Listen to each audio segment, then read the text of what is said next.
Okay, let's dive in. We're looking at a topic today that's really stirring things up in California. Lots of debate, reports pointing in totally different directions. It's the state's new $20 minimum wage for fast food Yeah, workers. it's fascinating. This isn't just, a simple pay raise, it feels bigger. We're talking jobs, how businesses are coping, maybe even how we think about work itself. So, our mission today is to try and cut through all that noise. We'll look at the data you've shared, see what this landmark law has actually meant on the ground. It's been about a year now. And what's really striking is how you can have the same event, this law, and get such, well, wildly different interpretations. We've got these reports saying, huge job losses, businesses struggling, but then others suggest the impact's been minimal, maybe even positive in some ways. So yeah, we'll try to connect those dots, look at why it matters to, well, everyone involved, and think about the bigger picture, for workers, businesses, maybe even other states watching California. Okay, sounds good. So let's unpack the law itself first. Assembly Bill 1228, what exactly is it and who does it actually hit? Right. AB 1228. It basically mandated a $20 minimum wage per hour, but specifically for fast food workers. It officially took effect April 1st, 2024. April Fool's Day, huh? Okay.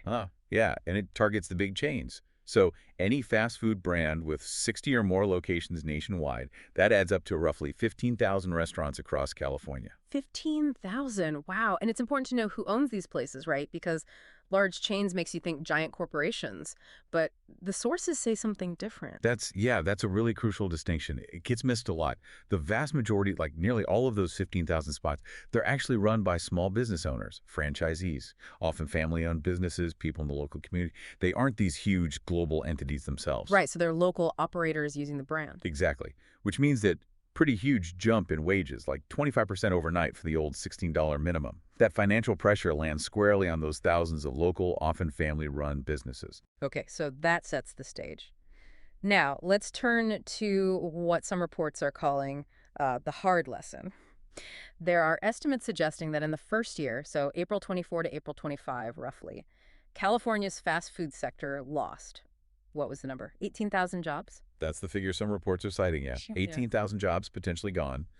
And adding some, analytical weight to that, there's a study from the National Bureau of Economic Research, the NBER. They're generally seen as, well, pretty respected, nonpartisan. Okay.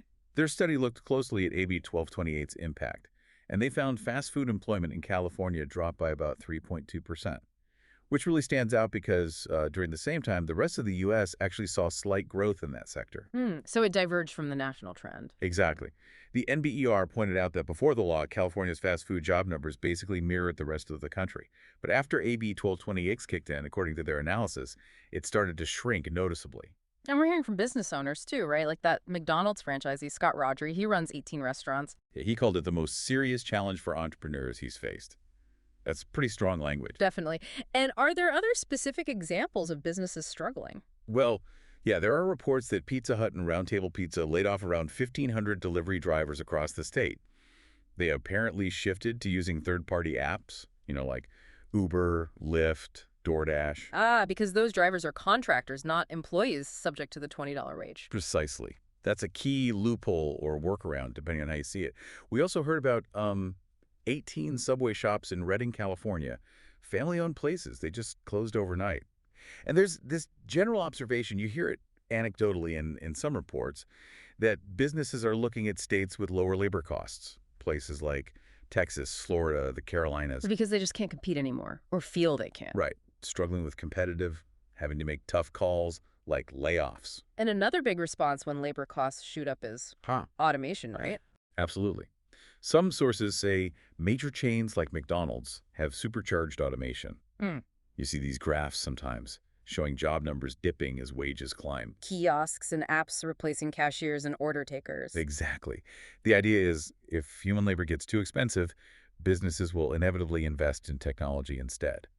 We're seeing more ordering kiosks. It's funny, they were common in places like Seoul, South Korea, like a decade ago. Now they're popping up more here. Do they work well? Sources say they often work really well, apparently. But, sometimes you still need a person to step in and fix something or help out. Which leads to this kind of provocative point some people make, that it's the decisions by humans in government, the policymakers, They're maybe pushing humans out of jobs faster than the technologists building the machines. Interesting framing. But you mentioned that McDonald's owner, Scott Rogers, said cutting labor was the last thing he wanted to do. Yeah, he emphasized trying every possible action to survive before cutting staff. So what are those other actions? If layoffs are the last resort, what comes first? That's a good question. It seems like the first steps are things like uh, really pushing for labor efficiencies everywhere else, squeezing every bit of productivity out, accelerating digital orders, pushing the app, promoting delivery to handle volume without needing as much front-of-house staff. Makes sense. And then there are the really tough capital decisions, postponing stuff, like maybe not doing that dining room remodel this year, holding off on a new HVAC system, or even deciding, you know what, we're just not going to open that planned new restaurant in California right now because the numbers just don't work with these new costs. Okay, so that paints a pretty challenging picture from the business side based on those reports. But like we said, there's another side to the story. What about Governor Newsom's office? They're defending the law, right? Pushing back hard on that NBER study. Oh yeah, definitely pushing back. Tara Gallegos, who's Newsom's deputy communications director, she basically dismissed the NBER study, called it politically motivated. She also specifically linked it to the Hoover Institution and claimed Hoover has put out false or misleading information about wage policies before. Okay, so directly challenging the credibility of that research. Pretty directly, yes. It's a strong rebuttal. And did they offer alternative evidence? Yeah. Reports that show something different? They did. Gallegos pointed to an October 2024 report in the San Francisco Chronicle. That one apparently suggested the early effects of the law defy a lot of the doom and gloom predictions. Yeah. So a much more optimistic take. And there's another study mentioned from UC Berkeley. Right, a February 2025 study by a UC Berkeley professor. This one looked at data through December 2024, and its conclusion was pretty stark in the other direction.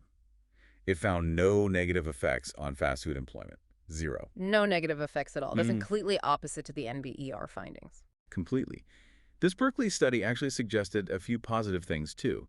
It claimed workers covered by the $20 wage saw their pay go up by 8 to 9%, which you'd expect. But crucially, it found no negative impact on wages or jobs for other workers, the ones not covered by this specific law. Okay, so no spillover damage to other sectors, according to that study. Right, and it gets even more counterintuitive. The Berkeley study claimed the number of fast food places actually grew faster in California than in the rest of the country during that period. Grew faster. While paying higher wages. How would that work? Well, the study didn't explicitly detail the mechanism, but one could speculate. Maybe higher wages attracted more reliable workers, reduced turnover costs, boosted morale and productivity. Maybe it even boosted local spending power slightly. It's complex. And on prices, which everyone worries about, the Berkeley study said menu costs only went up about 1.5%, which they calculated is like 6 cents on a $4 hamburger, much less dramatic than some people feared. 6 cents. Okay, so vastly different conclusions depending on which study you look at. NBER sees job losses and divergence from the U.S. trend. Berkeley sees no job losses and faster establishment growth. Exactly. It's quite the split. All right, let's broaden out a bit. The sources also touch on this bigger debate about minimum wage versus a living wage. How does that fit in? Yeah, that's a fundamental point some commentators raise. The argument goes, a minimum wage isn't supposed to be a living wage, enough to support a family comfortably on its own. It's meant as a floor, an entry point. Oh. So the focus, according to this view, should be less on just forcing up that bottom wage and more on creating pathways, training, opportunities for people to move up from those minimum wage jobs into higher paying careers. Rather than making individual businesses bear the cost of what's arguably a bigger societal issue about cost of living. That's the argument, yeah. And what about the workers themselves? It sounds complicated for them too. On one hand, a McDonald's cashier in California might now earn more than, say, a new teacher in Montana. Full-time could be over $41,000 a year. That's significant. But then there's the worry, will the job even be there tomorrow? Exactly. It's that tension between higher pay now versus job security long-term, a real concern. And, you can't ignore inflation playing in the background of all this. Some argue that even with wage hikes, if inflation is really high, like that period where it was over 9% under Biden, your real wage, your actual purchasing power might still go down because everything just gets so expensive. Right. The paycheck is bigger, but it buys less. Potentially, yeah. It complicates the picture. And politically, this is fascinating, too. It's framed as this choice. Use the stick of a mandated minimum wage. versus using the carrot, maybe. Supporting pro-growth policies that encourage businesses to hire and train people naturally because the business is thriving. Right. And the Wall Street Journal editorial board was pretty critical, calling it magical thinking to just hike wages without consequences. They mention NYC mayoral candidates throwing around $20, $30 minimums. Yeah, but what's interesting is that this idea of government getting more involved in wages isn't strictly partisan anymore. The sources note that a Republican, Senator Josh Hawley, actually sponsored a bill for a federal minimum wage increase, too. Huh. So it cuts across party lines sometimes. It seems so. It's becoming maybe less of a left-right thing and more just a fundamental debate about economics and labor, with different ideas popping up on both sides. And it's worth keeping in perspective, right? The average wage in the U.S. is around $32 an hour. So fast food, even at $20, is often seen as that entry-level rung on the ladder, a place to get skills and then move up. Did the NDER study look beyond just fast food? Like, did it ripple out? It did, yeah. They looked at full-service restaurants, Yeah. Sit-down places. They weren't required to pay the $20, but they're competing for the same pool of workers. And NBER found a smaller negative effect there, too, about a 2.12% median drop in employment, suggesting some spillover. And the researchers cautioned about just grabbing one number, right? Yeah. Cherry picking. Exactly. They specifically warned against that. They use these things called placebo inference methods. Basically, they compared California to other states that were similar but didn't raise the wage, kind of like a control group in a science experiment. Yeah. And in those comparisons, California consistently showed the biggest job drop, suggesting the law was the likely cause. But going back to automation for a sec, even with more kiosks, someone pointed out you can't entirely replace people, right? Yeah, there's that perspective, too, that even in simple service jobs, there are nuances, interactions, problem-solving, things humans do that robots, well, still struggle with. You cannot replace humans even in the most simple ways, as one source put it. So wrapping this up, what does it all mean for you listening to this? We've laid out these starkly different pictures. One side points to, 18,000 lost jobs, businesses closing or fleeing, a hard lesson in economics.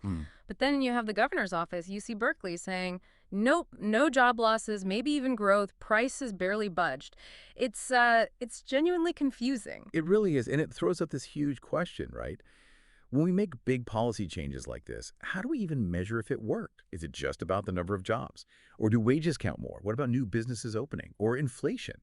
The fact that credible researchers can look at essentially the same situation and come up with such opposite answers, it makes you really question the data, the methods, maybe even the assumptions behind the analysis, especially when politics gets involved. So ultimately, you're kind of left to weigh the evidence yourself. Is this California experiment a cautionary tale? Did good intentions lead to unintended consequences like automation and business flight? Or is it actually a success story for low-wage workers, a step forward that's just being unfairly attacked or maybe misrepresented by certain studies? Which leads us to, maybe, a final thought for you to chew on. As technology keeps racing forward, and these debates about what's a fair wage get louder everywhere, what is the right balance between government stepping in to set wage floors and letting the free market sort things out? How do we build pathways so people can earn more, have a better life, while also making sure businesses can actually afford to hire them, innovate, and, thrive in the long run? It's a tough one. Definitely something to mull over until our next deep dive. Yes, only thing that I'm worried about, punch one of these pussy ass niggas in they mouth, then they film and they'll upload it. Suckers do anything for that clout. They'll trick you out of your position if you ain't gained up and you ain't here watching out. Internet bloggers, internet gangsters, who the snitches? I can't tell. On the dead homies and enemies podcast, the only podcast that I won't tell. But I ain't tripping, I just pay attention to my own little business and I get this mail. I'm in another state, making another plate. Big plat place on my state. A plush hotel, just counting the mail. I do this shit and I do it well.